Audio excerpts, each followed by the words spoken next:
that all the group of Mayatsa is technically anti-government.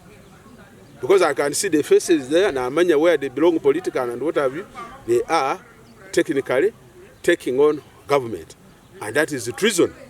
Bahabwani Lukwago, they should begin with these ones. We ask the government that don't waste, because Lukwago was also accused of fighting the state, isn't it? So we are now saying the Mayatsa and a group who are fighting the state should be added on the Lukwago list. Because under Article 3 of the Constitution, anybody who fights the Constitution of Uganda becomes a lawbreaker, is involved in acts of treason and others. These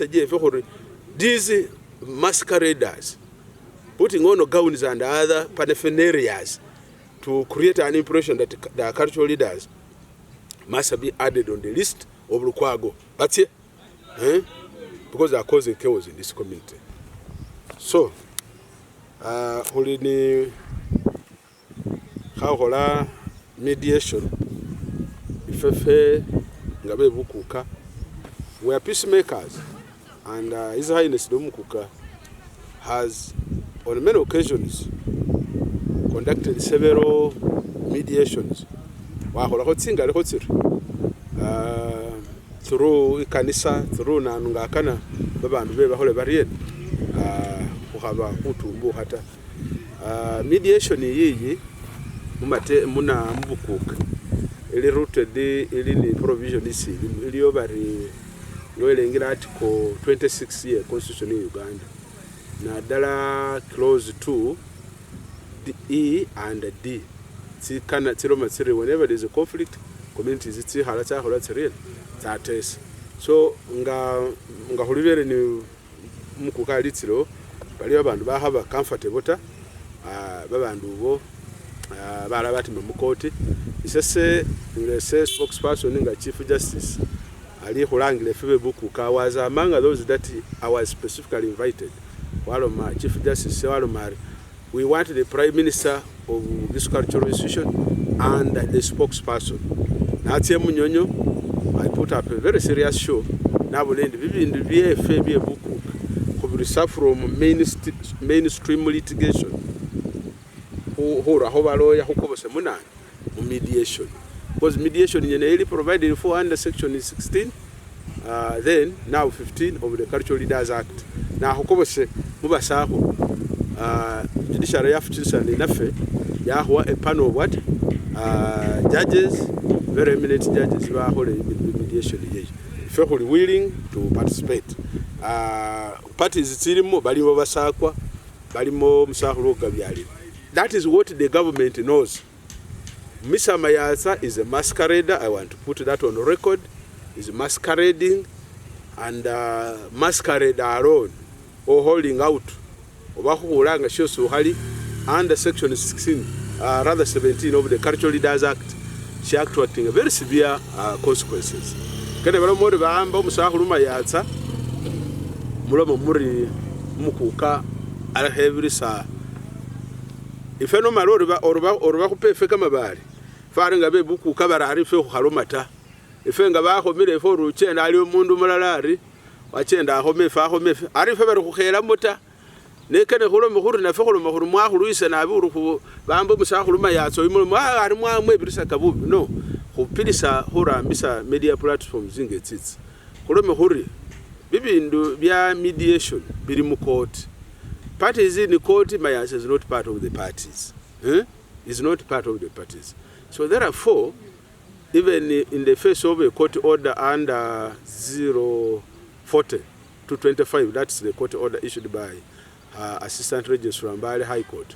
Iliyo babo nebare nga waholile shi haliyo weta ande hulango rumu kuka when you are not, they will arrest you. So kupilisa amusahulu Mayatsa once again abenga chimi kubochos chesa akware checho achikobos. Which you know yours cannot have two bakukas because umukuka, again I want to emphasize members of the press, umukuka is a creation of the constitution. Bamulanga bare constitutional monarchy is created by the constitution for Bugisu. Umukuka is created for Teso through the constitution of Uganda. So these bakukas that you see, including the one of Uganda. His Majesty Ronald Mwenda Mutebi is a constitutional umukuka of Uganda. Because without the statute giving life to Bukuka in Uganda and Bugisu, would not have umukuka. So whoever is going to impose himself on this community, whoever is going to impose himself on community, which is Erangari umukuka, when umukuka must be ushered in by the laws of Uganda. Abana malembuka. Nga watsire mu sources of law, we have about 6-7 sources of law. The first source is the Constitution, followed by legislation, followed by customs.